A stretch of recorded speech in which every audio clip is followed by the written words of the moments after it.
And what a week 8 it was. Some crazy games all throughout the day. But the one that I was personally looking forward to the most, aside from my Steelers, is a Steelers division rival, is the Cincinnati Bengals and the San Francisco 49ers. So Cincinnati won pretty comfortably 31-17 yesterday in the Bay Area. And listen, I've been trying to tell y'all for a few weeks now.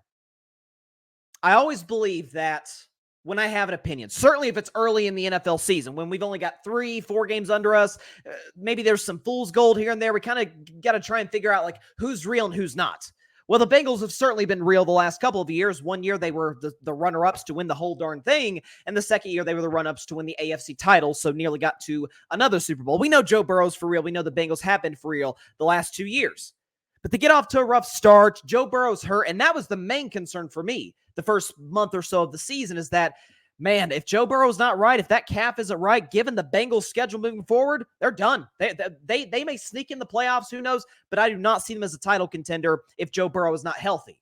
And I said in the show, I said I'd rest him. This was before the Cardinals game, in which Burrow played really well. I said I'd rest him for the Cardinals game, which you will win, and the Seahawks game, which you will probably lose without Burrow, and then bring him back against San Francisco. Fortunately for Cincinnati, they did play him. They did beat Arizona. They ended up beating Seattle with Burrow looking ever so slightly more healthy. And you were hearing these murmurs out of Cincinnati saying that, hey, guys, Joe's ready to go. Joe's 100%. Joe Burrow himself said, yeah, my calf feels 100%, man. I feel great. I mean, you're not seeing him grimace the way you did early in the season. T. Higgins is back. What a shocker. They beat one of the best, if not the best rosters in the NFL yesterday in Santa Clara. Again, more on the 49ers and Brock Purdy in particular a little later. But to me, the main story of this is Cincinnati and that how everybody wrote them off. And even sitting there at 3-3, a 500 record, I said, watch out for Cincinnati. I said, if Burrow is healthy, as they say, if T. Higgins is coming back, this defense, we already know what this defense, Lou Anarumo, I hope I didn't butcher his name. Lou, I know is his first name of the defensive coordinator of the Bengals, doing a spectacular job and has done a spectacular job the last few years.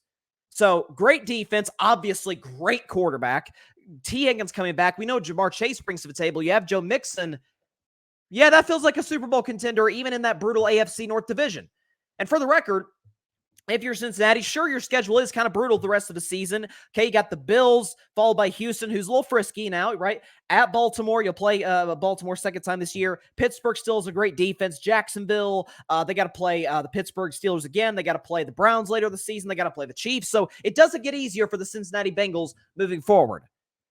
But when you have the second best quarterback on planet Earth, and it is not debatable, Mahomes is still, I know Mahomes didn't play well yesterday, but Mahomes is still the cream of the crop. He is still at the top of that list until proven otherwise for years to come.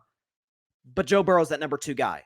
Okay, like this, we got to get out of this whole doubting incredibly talented quarterbacks again. Joe, did you notice yesterday how mobile he looked? Joe talked about after the game, like he felt explosive. He felt as comfortable, as healthy as he has all season. And if I'm a Bengals fan, okay, Burrow playing well, healthy, doesn't shock me at all. I've seen him do that before. Jamar Chase being great and T. Higgins, I've seen that before. I've seen this Bengals defense be really good, too elite in the past. I'll tell you what would shock me if I was a Bengals fan is the fact that considering they were facing the best, one of, if not the best defensive line in the NFL, and they gave up 1, 2, 3 sacks. Didn't get pressure on Burrow throughout the vast majority of the day. And the times they did, Joe Burrow did what Joe Burrow does, and that's make plays in and outside the pocket. I've always said about Joe, yes, he's a great pocket passer, might be the best in the NFL, even over Mahomes, but he can make plays outside the pocket too. He's no statue, with no disrespect to Jared Goff, but he's no Jared Goff where he's just sitting in there as a statue and then just he's going to take the hit if he has to take the hit. No, he can move. We saw that at LSU. We've seen that in Cincinnati. He's capable of doing that on a game-to-game basis. So the Cincinnati Bengals, I'm here to tell you right now, and this hurts me as a Steelers fan, they're back. As if they ever really left, if not for the first 4 games of the season when they started 1-3. But when everybody was writing the Bengals off, I said, listen, with that defense, with those weapons, if Joe Burrow's healthy, they can win any game that they play this season. They are absolutely in the mix to win a Super Bowl this year. I'm not saying I'm picking them to. Matter of fact, I think I might have picked them to either get eliminated in round 1. I think maybe by my Steelers, which is looking so hot of a prediction today, but we got a long season to go. We'll see what happens. But with this guy back in the lineup, fully healthy, with T. Higgins back, and with an offensive line that, who knows, maybe in the bye week may have found itself a little bit, may have gotten more comfortable in that system. Some of the new guys they brought in. Dare I say it, are the Cincinnati Bengals a top 3 or 4 team in the NFL? When right? Sure they are. Again, the only guys that have knocked him out of the playoffs the last 2 years is Matt Stafford, which Matt Stafford had that defense to back him up against a Bengals offensive line that couldn't protect Joe Burrow if they depended on it. Last year, it took a freak play, a freak game by a one-legged Patrick Mahomes to eliminate Cincinnati.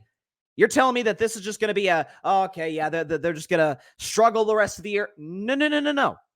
This team's for real. This team's a contender with Burrow back in the lineup. This is one of the last teams I want to face in the AFC. And at the end of the day, again, this is why I've said the whole Bill Parcells, you are what your record says you are. Sometimes if the Arizona Cardinals are sitting here today at 1-7, they look like a 1-7 football team. Okay, the Jaguars, the Chiefs, the Dolphins are 6-2. They look like a 6-2 team. Okay, like that's not always, that's a little bit on a case-by-case basis sort of thing with you are what your record says you are. Cincinnati's 4-3. I'd take them over almost every single 6-2 team in the NFL today. So if you're the Baltimore Ravens, for example, in that AFC North, which is the only real team that has a chance to contend and to challenge Cincinnati for that division as they're leading it today, you got to be kind of looking over your shoulder like, okay, we've got a great roster, we've got a great quarterback, great coach, but at number 9 in Cincinnati, he's not going to go down without a fight. And so to see him, that was like an aha game. The fact that Joe looked as healthy as he did, looked like he didn't miss a beat. It looks like this was game 1 of the NFL season. No offseason injuries, no training camp injuries. He looked fresh. He looked in shape. He looked ready to go. And Cincinnati's going to be a problem for a while now. So, if you're the Bengals, if you're Bengals fans, you got to feel great about where you're at right now. So, if you're right now for Cincinnati, I think they are absolutely worst case scenario, the 3rd best team in the AFC. Absolutely. Okay. You can have discussions about, to me, the top 4. You're talking about Baltimore, Kansas City, Jacksonville, and Cincinnati. With all due respect to Miami, they can't beat that Bengals team when they're on. They can't. As physical as they are, as the ability to protect Joe Burrow up front, which they showed us yesterday against the likes of Nick Bosa, who I know isn't having a great season thus far, but he is still Nick Bosa. There's a reason the Niners gave him the contract that they gave him. That was an incredibly impressive win by the Bengals yesterday. Thanks so much for watching the show on YouTube, and be sure to go click that big red subscribe button and check out the other clips and full shows from Carving It Up Live, as well as our other incredible content creators here on the Grid Network.